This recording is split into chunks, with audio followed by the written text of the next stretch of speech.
Assalamualaikum warahmatullahi wabarakatuh. Masih bersama saya di channel Yadi Aindo. Untuk kali ini saya akan membawakan sebuah cerita horor atau misteri. Yuk semuanya, seperti apa ceritanya? Ikuti terus cerita horor ini. Teror pocong keliling. Awal mula teror. Mam, kita keliling kampung yuk. Kita harus memastikan semua keadaan benar-benar aman. Ajak Udin ke Mama.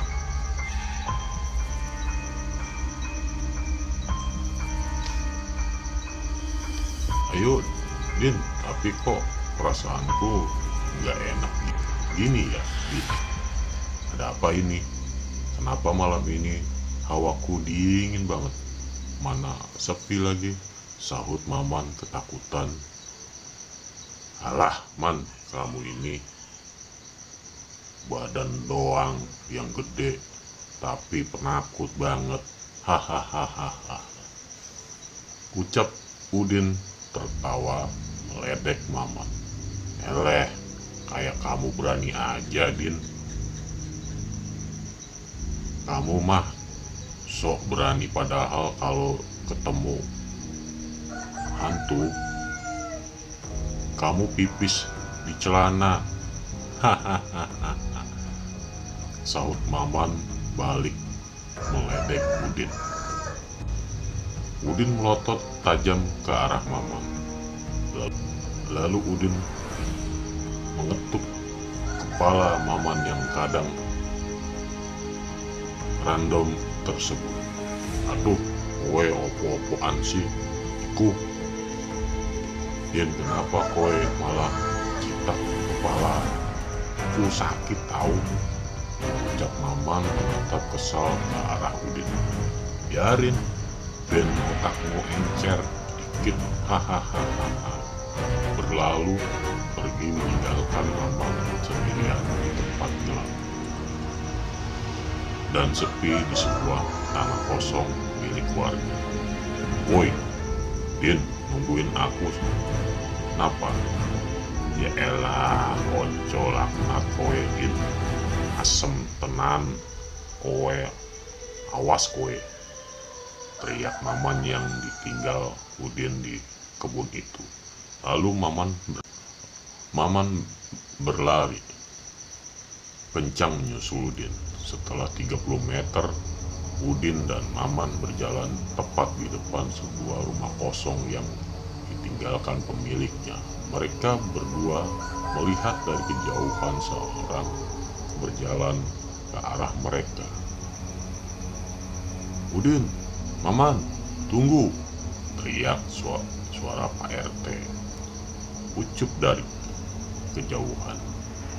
Udin dan Maman menoleh ke belakang melihat Pak RT Ucup. Setelah Pak RT di depan mereka, kalian berdua ini dipanggil dari tadi, bukannya berhenti, malah tambah lari kencang, ucap Pak RT Ucup memarahi Udin dan Maman. Hehehe, maaf Pak RT, tadi kami berdua nggak kedengaran waktu Pak RT manggil kami. Sahut Udin tersenyum memperlihatkan gigi kuningnya. Kemudian Maman bertanya ke Pak RT, ada apa Pak RT? Tumben jam segini masih keluyuran, mau menemani kami berdua ronda ya? Hahaha, ucap Mama. PRT hanya geleng-geleng melihat mereka berdua. Din, Man, mari ikut saya. Bentar, saya ada perlu sama kalian berdua, ucap PRT. Udin dan Maman hanya manggut-manggut, lalu menguntil di belakang PRT. Tiba-tiba srek, srek, srek,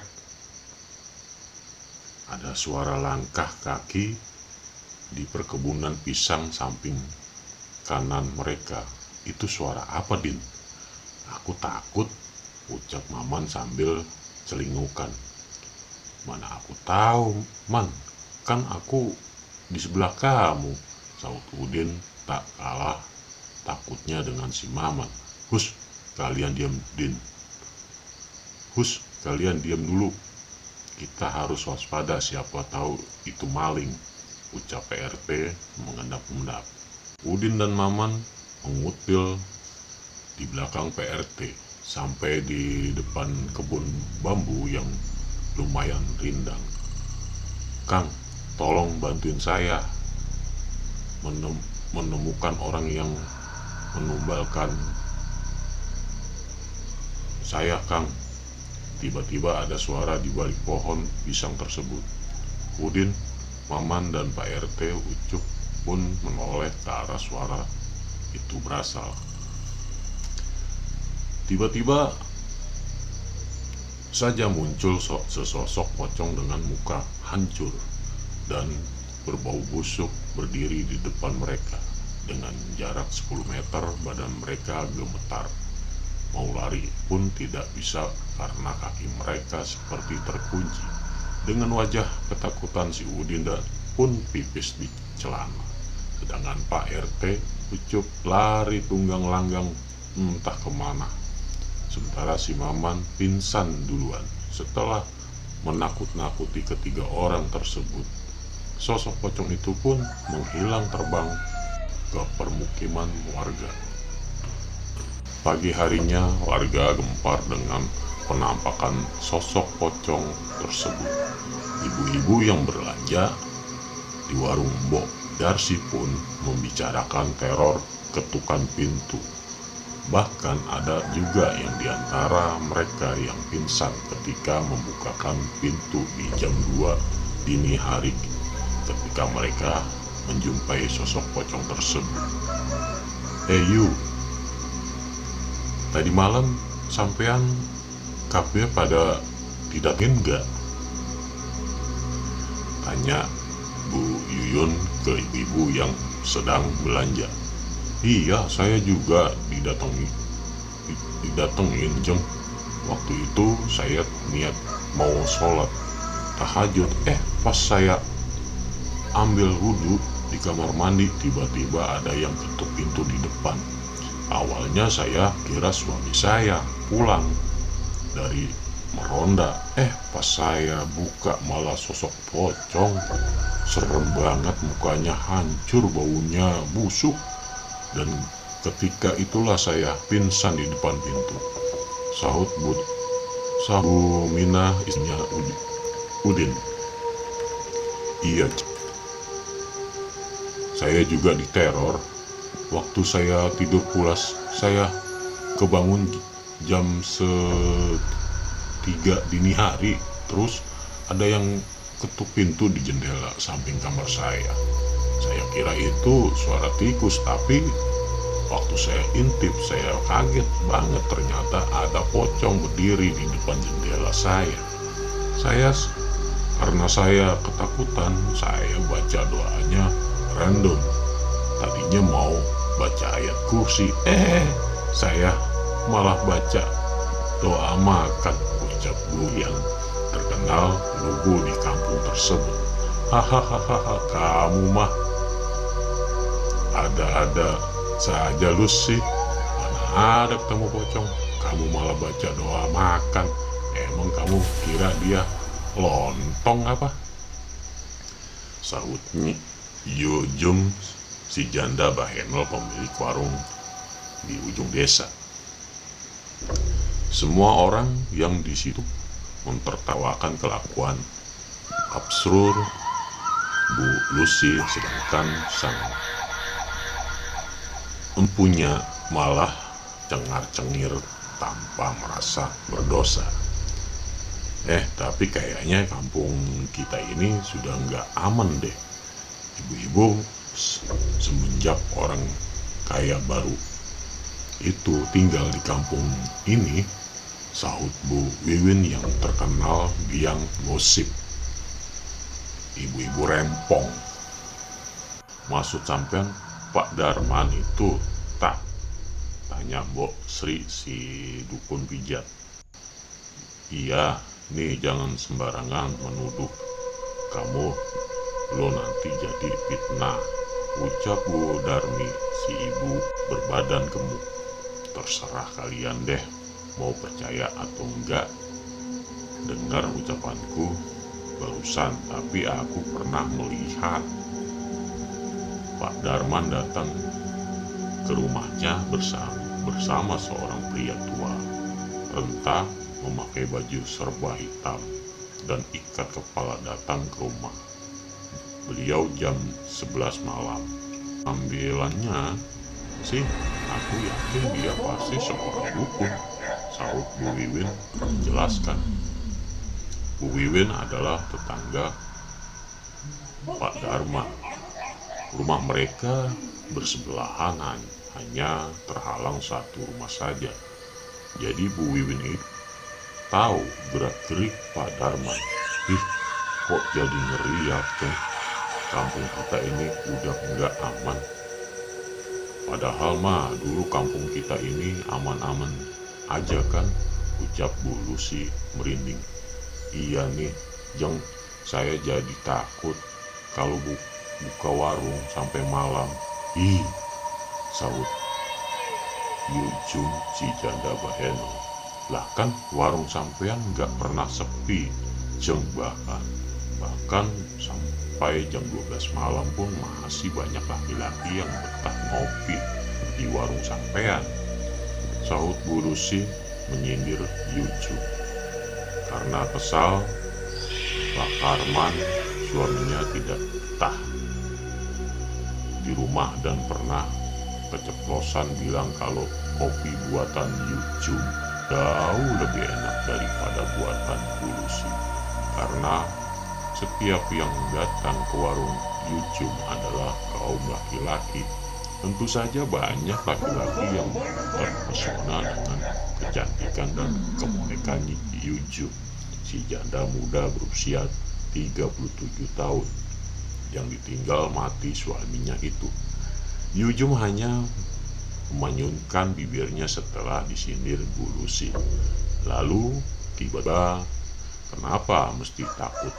Kan ada Allah yang melindungi kita dari gangguan jin, sahut Bu Sati, istri Pak RT Ucup yang tiba-tiba menghampiri mereka. Mereka semua pun tersenyum ramah ke Bu Santi karena Bu Sati ini orangnya terkenal kalem dan murah senyum. Ada Bu RT mau belanja ya Bu? Tanya Bu Yuyun sopan. Entah Bu Yuyun. Enggak Bu Yuyun, tadi saya nggak sengaja dengar kalian tadi bahas pocong keliling. Iya tak? Tanya Bu Sati, atap wajah mereka satu persatu. Kemudian Bu Wiwin, si biang gosip, pun menjawab pertanyaan Bu Sati. Bener Bu RT, tadi kami semua membahas pocong keliling itu. Kami semua ketakutan, mana mukanya serem lagi, ucap Bu Wiwin bergidik ngeri. Dan dia angguki semua ibu-ibu yang ada di situ. Bu RT, saya saja sampai pingsan setelah melihat penampakan sosok pocong tersebut, timpal Bu Mina, istri si Udin. Sedangkan Bu RT hanya tersenyum lalu berkata, jangan takut, derajat kita jauh lebih tinggi daripada bangsa jin. Mungkin saja itu jin korin yang iseng untuk menyesatkan manusia. Yang penting kita semua harus meningkatkan kualitas ibadah kita kepada Allah SWT.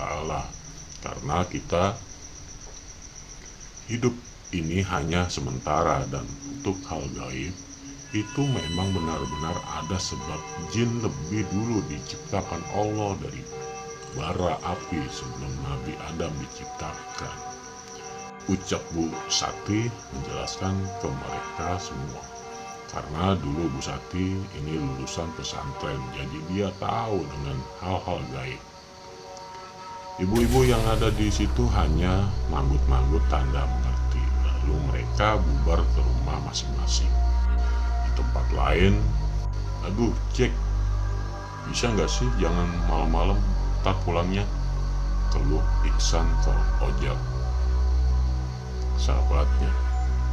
Ya nggak bisa lah, San, kan kita mesti pulang setelah pekerjaan kita selesai, sahut si Ojak sambil menghisap rokoknya.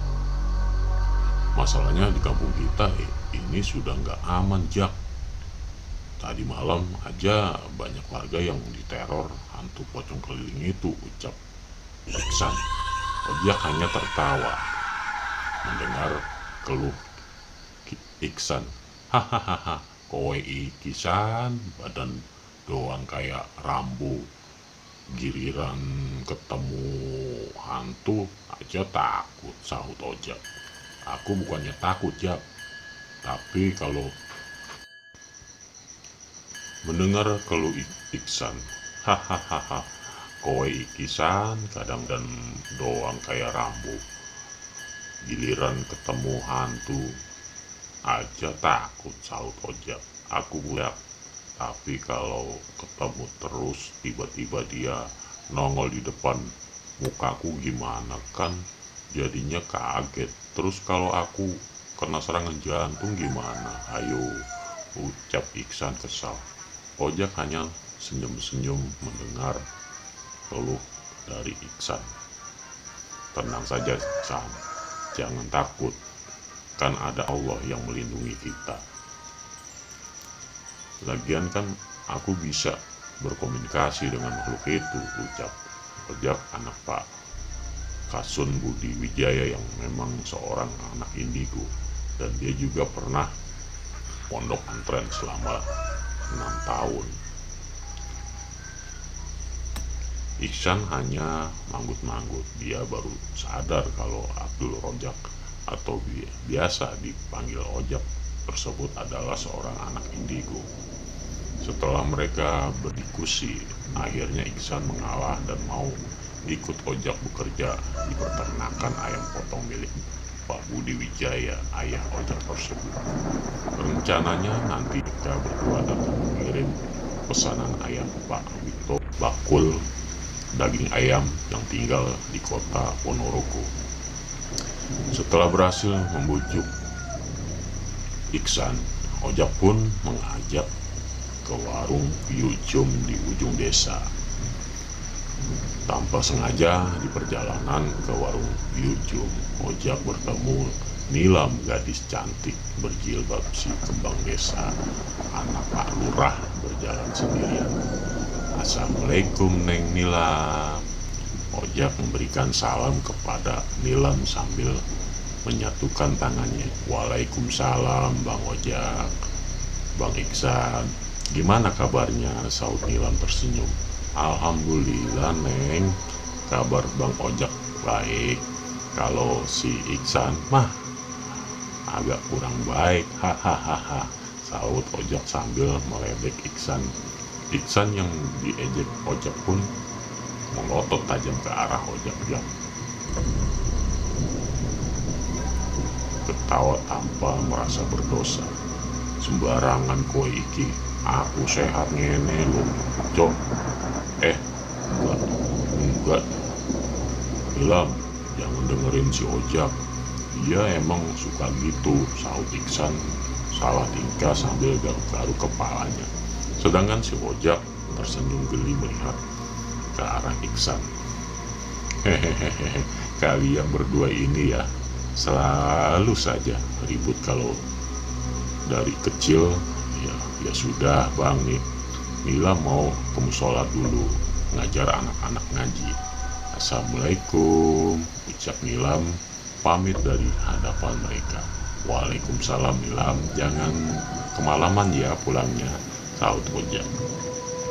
Nilam hanya berlalu pergi sambil tersenyum kecil. Setelah kepergian Nilam, waduh bro, si Nilam makin cantik saja ya sekarang.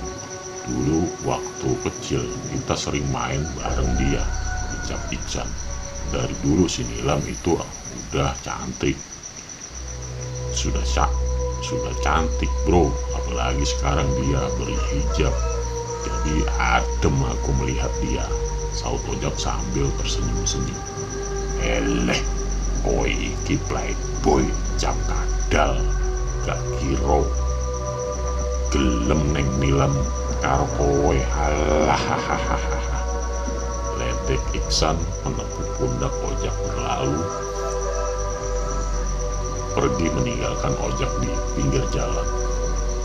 Malam harinya, suasana kampung sangat sepi seperti desa mati. Jam 6 selepas maghrib pun sudah tidak ada satupun orang berkeliaran di luar rumah. Kecuali si Haikal, pemuda berusia 23 tahun, anak dari Bulusi, dan Pak Karman, seorang mahasiswa yang kuliah di kota. Teman sebaya Ojak dan Iksan. Mereka bertiga bersahabat dari mereka kecil, hanya saja si Haikal melanjutkan kuliah di Surabaya. Tetapi setiap Haikal pulang kampung, selalu menyempatkan waktu untuk nongkrong bareng Ojak dan Iksan. Malam itu Haikal pulang kampung, baru tiba di depan Gapura. Haikal sudah merasa aneh dengan kampungnya yang biasanya rame, kini sepi seperti desa mati. Tumben amat ya, jam segini udah sepi aja. Biasanya jam segini masih rame, ucap Haikal heran karena desanya begitu sepi. Haikal pun mau tak mau harus jalan kaki menuju desanya yang berjarak 500 meter dari Gapura masuk. Biasanya jam segini masih ada tukang becak lewat, tapi sekarang kok nggak ada ya? Pada kemana mereka? Haikal berjalan kaki sekaligus kebingungan. Tiba-tiba dari kejauhan Haikal sayup-sayup mendengar ada seorang memanggil namanya lirih. Haikal, Haikal, Haikal. Suara itu memanggil nama Haikal 3 kali. Haikal merasa seperti mengenal suara tersebut. Tapi siapa ya yang memanggil aku? Kok kayaknya aku gak asing suara tadi? Haikal kebingungan dan bertanya-tanya dalam hati. Itu seperti suara si Fitri, tapi masa sih Fitri malam-malam di tempat sepi begini? Rasanya nggak mungkin deh. Haikal menoleh kanan kiri mencari tahu siapakah gerangan yang memanggil namanya. Kamu siapa? Kalau kamu mau pulang bareng, ayo bareng aku saja, ucap Haikal sambil celingukan. Tiba-tiba suasana jadi hening, dan tak lama kemudian datang angin berhembus kencang menerpa dedaunan. Ketika Haikal hendak menoleh ke belakang, "Ah, setan!" Haikal pun lari tunggang langgang entah kemana tanpa arah.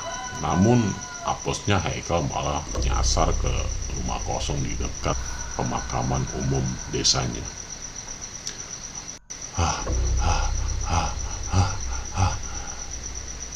Gila ya,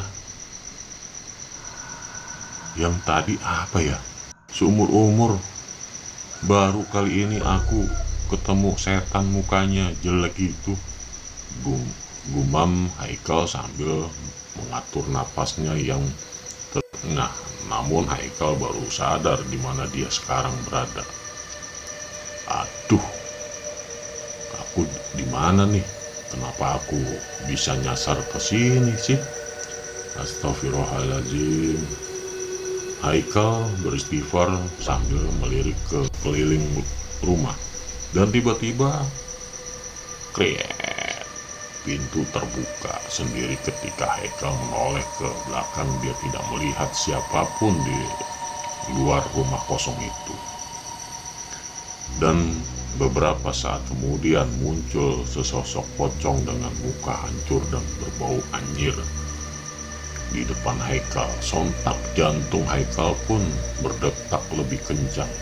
Badan gemetaran, ingin lari pun kaki Haikal seperti terkunci. Bisa keberaniannya, Haikal mencoba mengatur napasnya. Kemudian dia memberanikan diri bertanya ke sosok tersebut. Siapa kamu? Jangan ganggu aku tidak mau ikut denganmu, ucap Haikal dengan suara terbata-bata. Kemudian sosok tersebut menjawab, jangan takut Haikal, aku tidak mencelakaimu, tolong lepaskan aku dari kurungan manusia laknat itu, ucap sosok itu ke Haikal.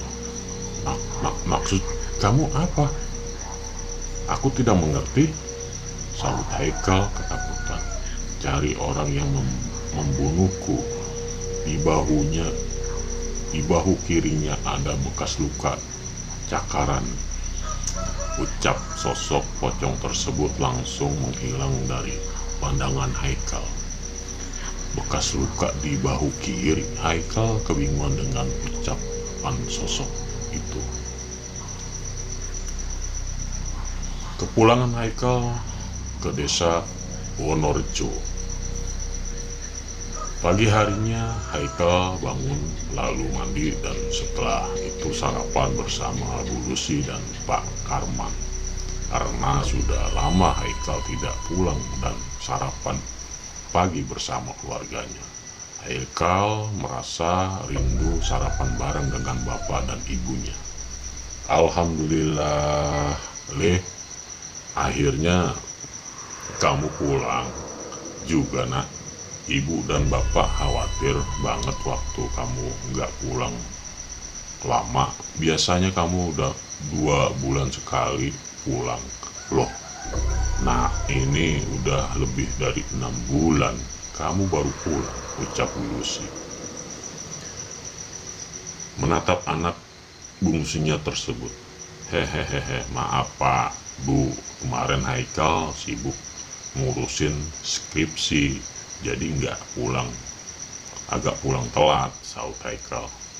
Lalu Haikal teringat kejadian semalam dan berniat ingin menanyakan kepada ibu dan bapaknya. Namun Pak Karman bercerita lebih dulu, hingga Haikal urung bertanya, "Nah, tadi malam di mana perjalanan kamu pulang ke desa ini? Apakah kamu nggak mengalami kejadian janggal?" tanya Pak Karman. Itu dia Pak, tadinya Haikal mau bertanya ke bapak dan ibu, tapi keduluan bapak kebetulan sekali. Tadi malam waktu aku pulang, aku dicegat sosok pocong di depan gapura desa masuk Pak. Dan Haikal merasa kalau suara makhluk itu seperti suaranya Fitri Pak. Ketika dia nongol di depan aku, langsung lari tunggang langgang, tapi entah kenapa aku malah nyasar ke rumah kosong itu. Nah, waktu aku udah masuk ke dalam rumah, tiba-tiba pocong itu nongol di depan aku. Dengan segenap keberanian yang aku miliki, aku pun bertanya ke sosok tersebut, dan dia bilang kalau aku harus menemukan orang yang sudah menumbalkan dia Pak, Bu, ucap Haikal menjelaskan panjang lebar. Pak Karman dan Lucy hanya saling tatap. Mereka bingung dengan apa yang diucapkan anaknya tadi. Ya Allah, nak, terus makhluk itu bilang apa lagi ke kamu? Tanya Bu Lucy penasaran. Dia bilang pelakunya ada bekas cakaran di bahu kirinya Pak, Bu, sahut Haikal menjelaskan. Pak Karman dan Bu Lucy terdiam dalam pikiran masing-masing. Sedangkan Haikal melanjutkan sarapan paginya. Bisa jadi pelakunya ada di sekitar desa ini, Pak, ucap Bu Lucy. Iya, Bu, bisa saja kan ada orang yang memakai pesugihan, terus arwah pocong itu jadi tawanannya. Kasihan sekali, sahut Pak Karman menduga-duga. Bu Lucy dan Haikal hanya manggut-manggut, sependapat dengan Pak Karman. Di tempat lain, di sebuah rumah sederhana terbuat dari papan triplek, seseorang wanita parubaya menangisi anaknya, anak sulungnya yang pamit kerja di luar kota. Biasanya anaknya itu sebulan sekali pulang kampung untuk menyambangi ibu dan bapaknya yang sudah lanjut usia. Namun sudah 6 bulan lebih, anak perempuan tersebut tidak pernah pulang lagi ke rumahnya. Ibu dan bapaknya sudah berusaha menghubungi nomor anaknya, akan tetapi nomornya tidak bisa dihubungi sama sekali. Dan ketika menanyakan ke teman-temannya, anaknya yang juga satu pabrik dengan anaknya itu, tidak satupun di antara mereka yang tahu keberadaan Fitri. Dia gadis cantik yang terkenal, anggun dan sopan itu sudah lama tidak ada kabar sejak kepulangannya terakhir kali 6 bulan yang lalu. Kamu di mana, Nduk? Ibu kangen sama kamu, Nak, ucap Bu Lasmi menangis sesegukan. Pak Wandi, ayah Fitri pun juga merasakan kehilangan anak gadisnya itu. Tetapi Pak Wandi berusaha tegar dan berusaha berharap Fitri baik-baik saja di luar sana. Bu, sudah Bu, kita doakan saja semoga Fitri di luar sana baik-baik saja. Suatu saat nanti dia pasti akan pulang, Bu. Sekarang Ibu makan dulu ya, Bu.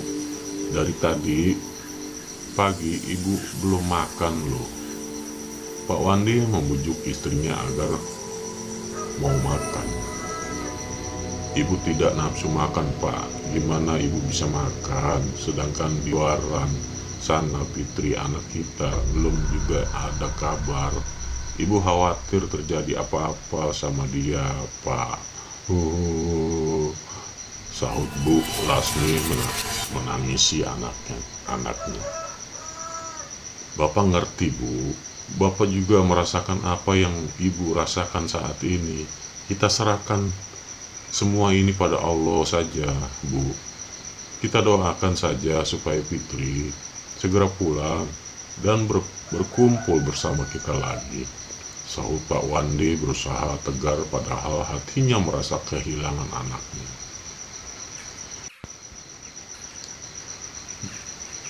Bu Lasmi hanya menatap kosong ke depan tanpa berkedip.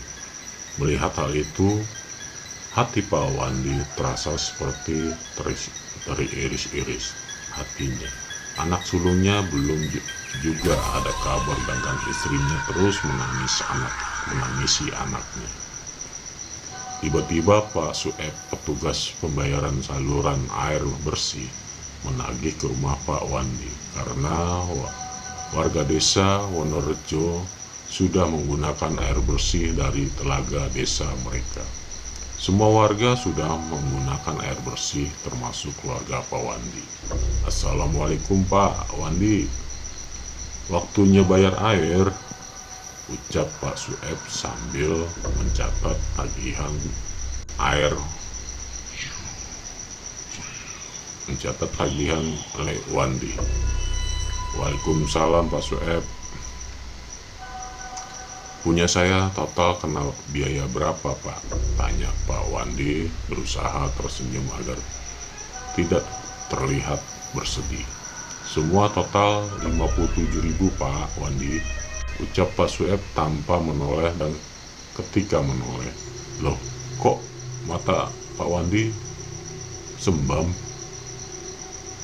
kayak orang baru menangis. Pak, ada apa? Sambung Pak Sueb. Pak Wandi bingung mau bilang apa ke Pak Sueb.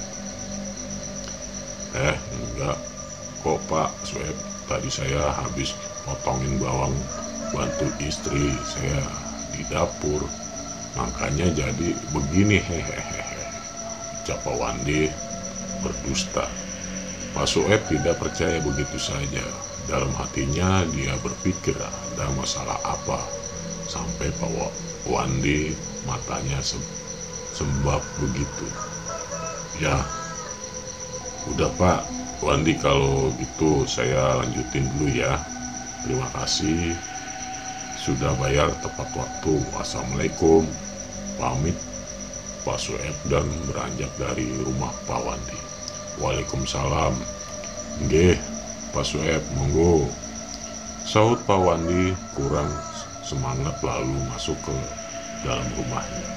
Sedangkan Pak Sueb yang penasaran bertanya ke Pak Suradi, tetangga Pak Wandi. Permisi. Sedangkan Pak Sueb yang penasaran bertanya ke Pak Suradi, tentang tetangga Pak Wandi. Permisi Pak Suradi, waktunya bayar air sini, ucap Pak Sueb di depan rumah Pak Suradi. Iya Pak Sueb, punya saya habis berapa nih? Tanya Pak Suradi sambil memegang uang. Semuanya total 90.000 Pak, ucap Pak Sueb sambil mencatat. Mahal amat Pak Sueb, bulan kemarin juga cuma bayar kena 30.000 punya saya. Pasti ada yang salah nih Pak, masa sekarang segitu sih? Protes Pak Suradi. Hehehe, emang segitu Pak Suradi, kan tadi saya udah cek meteran air keran sampean, sahut Pak Sueb. Pak Suradi hanya menatap kesal ke arah istrinya, Bu Wiwin, yang boros air. Ini semua gara-gara si Wiwin nih, pakai air boros banget, jadi rugi banyak kan aku. Dasar istri boros, gerutu Pak Suradi dalam hati. Pak, saya boleh tanya sesuatu nggak? Tanya Pak Sueb sambil celingkukan kanan kiri. Boleh, mau tanya apa Pak? Tanya balik Pak Suradi. Begini Pak, tadi saya kan dari rumah Pak Wandi narik uang. Lah, saya lihat tadi mata Pak Wandi kok beliau seperti habis menangis ya Pak. Apa ada apa sebenarnya? Tanya Pak Sueb penasaran.